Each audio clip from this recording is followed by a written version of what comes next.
Welcome back to this week's episode of How To. I'm Carrie Hough. And I'm Corey Hough. And today we're going to talk about different banded hip progressions to help with the pinching sensation you might be feeling when you're squat.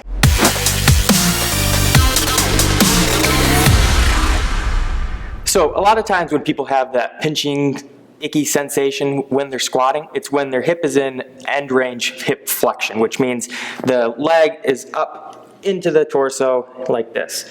So what we want to do is we want to mobilize in that range. Carrie has the band attached to the pole, and the one end is up, high up on her groin. What we want is a lot of tension with this band. The hip is a strong, stable joint, so we need a lot of tension to help mobilize with movement here. So I need Carrie to scooch away from the pole just a little bit. Perfect. And then from here, she's going to grab the back of her knee, pull it up towards her chest. Good. And she might feel a little pulling into the hip, a little bit of sensation. All that is good. She can kind of go back and forth. She can mess with the angle that she's pulling into that hip flexion. Really hit all the areas, all the corners of the hip joint to really desensitize that hip, so when you go to squat, it feels much better.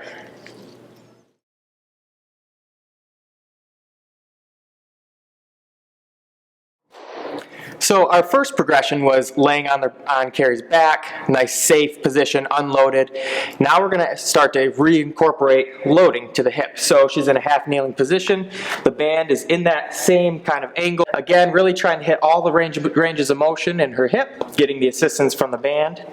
And the idea here is this is a progression. So we're going from the unweighted or unloaded position to a half kneeling semi-loaded position, which will bring us into our last progression, which will be a standing loaded position. So if you've been performing those mobs at home and the laying on your back one felt good, and then half kneeling semi-loaded position felt good as well, then we can move on to the standing squat mob. So same thing, band is attached to the pole up high onto her hip, and Carrie's going to do kind of a quarter to a half squat. Good. Same thing, that band is kind of pulling into the hip, allowing her to go sit deeper each time into the range of motion. And as that feels better, she can work on getting deeper. As the mobilization continues to feel better, she can increase her range of motion, sitting deeper into the squat and decreasing that hip pinching sensation. So if you're able to perform those banded hip mobs, again, they were in supine or laying on your back, half kneeling, and standing with the squat, and you notice that your hip pinchy sensation feels better, great. Now we need to load the squat. So I would have you perform those banded mobs and then grab a goblet or a weight for a goblet squat, something within your capacity in a pain-free range to be able to work into that new range of motion that you just achieved with your banded hip mobs. Thanks for tuning in to this week's episode of How To. Leave a comment below if you try these banded mobs out and they help.